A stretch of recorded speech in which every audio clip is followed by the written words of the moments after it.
The article Ancient Philosophy of Hybrid War and Propaganda is written by Agha Iqrar Haroon that covers the philosophical work of last 3,000 years about propaganda tools and hybrid war. Listen his article now. An arrow shot by an archer may or may not kill a single person, but skillful intrigue, devised by a wise man, may kill even those who are in the womb. If the end could be achieved by non-military methods, even by methods of intrigue, duplicity, and fraud, I would not advocate an armed conflict, says Indian philosopher Chanakya in his book Arthasastra. If you know the enemy and know yourself, you need not fear the result of 100 battles. If you know yourself but not the enemy, for every victory gained you will also suffer a defeat. If you know neither the enemy nor yourself, you will succumb in every battle, says Chinese philosopher Sun Tzu in his book Art of War. Philosophy of propaganda brings us various traditions of thought, and a critical review of ancient philosophers who wrote on the art of war and governance indicates propaganda had been the most important tool of ancient empires to subjugate their populations and to defeat their foreign enemies. Famous writer Micah Hanks writes in his article Propaganda in the Ancient World. Roman builders of the Antonine Wall used vibrantly painted sculptures as a propaganda tool to convey Rome's superiority over native Scottish tribes. When the wall was built in the mid-2nd century AD, sculpted blocks depicting Rome's military exploits were periodically embedded into it at strategic locations. Propaganda as a tool for subjugation is found in ancient Greece, Macedonia, and Persia. Alexander used propaganda to glorify himself, becoming christened the son of Almighty Zeus. Alexander produced currency and commissioned architecture, sculptures, and other media which emphasized his new deification, replacing all imagery of the mighty Hercules with his own likeness. In his book Propaganda and Persuasion, Garth Jowett writes, Alexander the Great was the first to recognize that to maintain cohesion and control over his vast empire, such propaganda symbols could serve as a constant reminder of the various subjugated populations just where the center of power resided. These strategies are still widely used today. French philosopher Jacques Ellul in his famous book The Formation of Men's Attitudes says, propaganda must constantly short-circuit all thought and decision, and it must operate on the individual at the level of the unconscious. He must not know that he is being shaped by outside forces, but some central core in him must be reached in order to release the mechanism in the unconscious which will provide the appropriate, and expected, action. As history has shown, the use of propaganda in modern times has borrowed heavily from such ancient practices. To be effective, the appeal of propaganda is one that must not only transcend the ages but also manage to effectively shape our attitudes about the past through its influence. We should have a look into classical examples of propaganda in the ancient world. If you ever visit Mount Behistun in Zagros Mountains Range, located in Kermanshah province of western Iran, you will find the first ever advertisement billboard of human history. It is made of limestone having a height of 49 feet, 82 feet wide, and installed at the top of 330 feet high mound. This is considered the first hoarding of advertisement where Darius the Great, r. 522 to 486 BC, publicized his work and successes in wars in 3 different languages: Old Persian, Elamite, and Babylonian, a variety of Akkadian.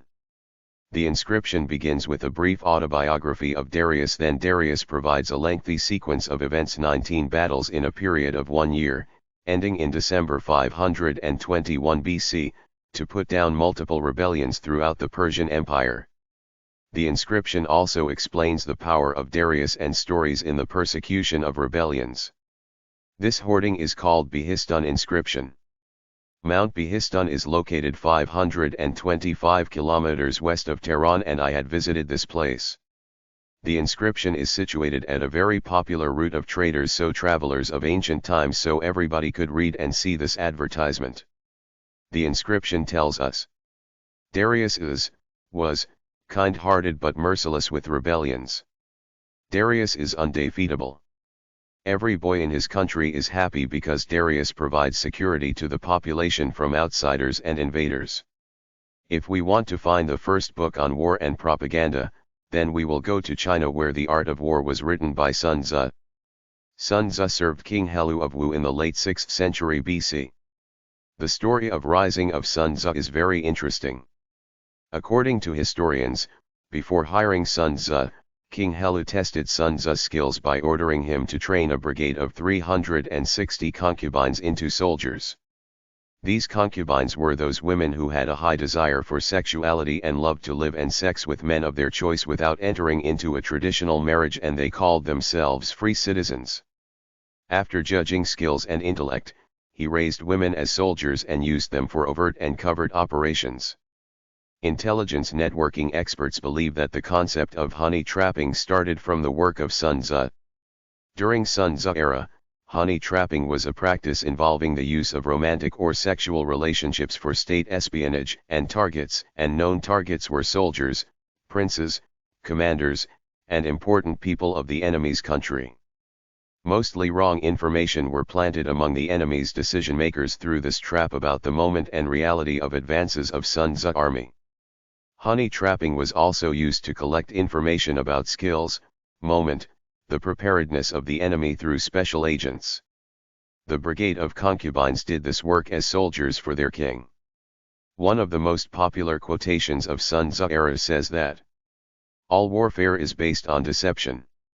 Hence, when we are able to attack, we must seem unable; when using our forces, we must appear inactive; when we are near, we must make the enemy believe we are far away; when far away, we must make him believe we are near. The honeypot or trap involves making contact with an individual who has information or resources required by a group or individual. The trapper will then seek to entice the target into a false relationship, which may or may not include actual physical involvement, in which they can glean information or influence over the target. The book Art of War is composed of 13 chapters. Each one is devoted to a different set of skills, or art, related to warfare and how it applies to military strategy and tactics. Art of War is still known as one of the best books available about war strategy and philosophy of war. The book Art of War promotes: war has only one ethic, and that is winning the war. Deception is the tool of success in defeating enemies. Gathering knowledge about the enemy is a must before you think to attack the enemy, and espionage is the most important tool of statecraft, and propaganda is the art of deceiving the enemy. Another work of ancient time regarding propaganda is Arthashastra, written by Hindu philosopher Chanakya, c. 350–283 BC, who was a professor of political science at Takshashila University, which was established around 3000 years back at Taxila Valley, situated in Pakistan, around 30 kilometers away from the capital of Pakistan, Islamabad. Chanakya was the teacher, guide, and mentor of great King Chandragupta Maurya, whose empire was extended as far as Central Asia. The Maurya Empire was a geographically extensive Iron Age historical power in the south, founded by Chandragupta Maurya in 322 BCE. The Maurya Empire was centralized by the conquest of the Indo-Gangetic Plain, and its capital city was located at Pataliputra, modern Patna. Chandragupta Maurya and Chanakya overthrew the Nanda Empire in c. 322 BCE. Then they rapidly expanded power westwards across central and western India, and by 317 BC the empire had fully occupied northwestern India. It is believed by Roman and Greek historians that Mauryan Empire was raised out of the excellent strategy of propaganda executed by Chanakya and his student Chandragupta for overthrowing the well-established, consolidated, and strong Nanda Empire. The propaganda of Chanakya injected fears, hopelessness, and trust deficit between the population and the royal family of Nanda Empire, and propagated that Chandragupta was, the son of gods and had come from the skies to rule the earth, and he, Chandragupta, was, undefeatable. Book 10 of Arthashastra deals with strategies of war. It classifies war into open, covert, and silent. It specifies how to engage in these wars and to detect if one is a target of a covert or silent war. The book also specifies the appropriateness of all means during the war, be it an assassination, discord, spying, false propaganda, and hostility. After defeating Nanda Empire, The same diction of propaganda was used against other smaller rulers around Nanda Empire, and nobody stood against the army of Chandragupta when it was attacked.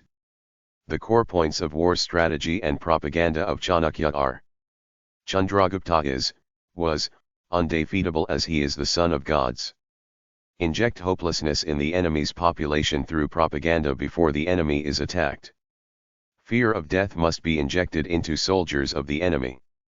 Travelers and traders should be used for espionage as well as spreading rumors in enemy's country and promoting hatred against ruling elite, telling them that king and his family are sucking the blood of poor and they are corrupt and selfish. War has no ethics and winning the war is the only goal for statesmanship. Spies should be well versed in inciting enemy forces to revolt, spreading false rumors about the enemy, mixing poison in enemy's food supply, poisoning their drinking water, setting fire to the enemy's camp, and bringing havoc and destruction, or if necessary, even assassinating the enemy leaders. Secret agents can destroy high officers in the enemy army either with poison or with love-winning medicines. If we look at today's world, all ancient strategies of war winning and propaganda are still in use, and actually, nothing is added in the last 3,000 years. Major components of propaganda against the enemy had been: create trust deficit among social groups and develop fault lines in the society of enemy. Spread rumors and hopelessness among the population before actually attacking the enemy. Use spy art and honey trapping for getting maximum information about the weakness and strengths of the enemy. Promote the idea that opponents are corrupt and selfish and they must be removed. Attacking army will bring positive changes in attack country after winning war and will provide more social and economic opportunities.